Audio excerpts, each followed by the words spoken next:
So yeah, PR's become very important, I think. I mean, it's not something that most journalists like to admit, and it's not something that we're that comfortable with, because nobody really likes to face the fact that some of our stories come from PR people. Many of them have been sanitized and manipulated to make their product or client look better. I remember there's one PR I can't name who's now very well known, and he used to phone us up regularly with stories, and we'd be quite rude to him and say, you know, not interested, slam, just put the phone down. And then the mood changed about, I think, 6 years later, probably 93, 94. Showbiz journalism became very important. Piers Morgan was getting to the height on the Bazaar column. I worked for Piers there and here.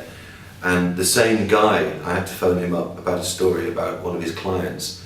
And I remember his exact words were, if you don't back off, I'll give this to a better paper. And we had a huge argument, and sure enough he gave it, I think, to the Daily Mail. And there was nothing I could do about it, and he'd begun to wield a huge amount of power. So in 25 years he went from being told to sod off on the telephone to being able to tell us to sod off. I think for our audience, and for me, the technology, particularly in the security and the defence world, has become hugely important, mainly because people are waking up to the fact that international espionage doesn't just involve sort of James Bond types. It can involve geeky people sitting in a cyber cafe and trying to steal research and development projects from British companies, which has happened in the last 5 years. That's a huge story economically. It could bury England in the next few years, and we've run stories about the sort of Chinese cyber warrior army that's been descending upon us in the last 5 years. There are about 50,000 of them apparently, and so it's all very interesting. The trouble is, it's kind of geeky and boring unless you can properly make it unless you can try and make it interesting, or take out all the boring technological facts that might get a bit muddy for us. No, it's not dead, it's very much alive. I mean, for example, the Daily and Sunday Mirror have gone to a 7-day operation now, so around about sort of Wednesday to Thursday, Friday, I'll be looking around for stories for Monday and Tuesday, because we simply can't be in the office every day. So if somebody sends me a really well done press release with the salient quotes in the right order and the actual story, it is a little bit lazy, I'll admit, but it might walk into the paper on a Monday because they're a little bit more desperate for stories than they were, say, on a Friday, where we've had the whole week to prepare for them. So I think if I was working for a PR agency, I'd be phoning up journalists involved in my kind of specialism on a Thursday and saying, I've got a good exclusive for you on a Monday or Tuesday, because it stands a much better chance of getting in the paper, and especially if it doesn't mean he has to work too hard in rewriting it.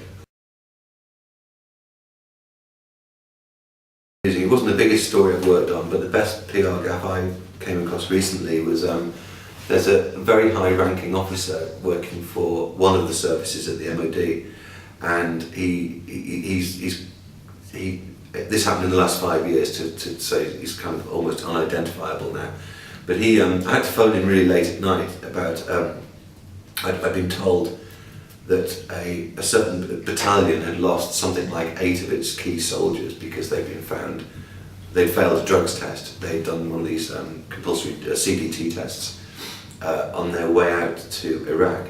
So I think what happened was they went to Bryce Norton, the RAF had CDT'd them, or the RMPs had CDT'd them, and they'd failed, so they had drugs in their bloodstream. And I phoned this guy up, and he was a colonel, and I said to him, hello mate, it's Chris, listen, I've heard that these 8 soldiers have been done on the CDT test. And he said, he's an ordinary, and I'll never forget, he said, I don't know where you get your information from.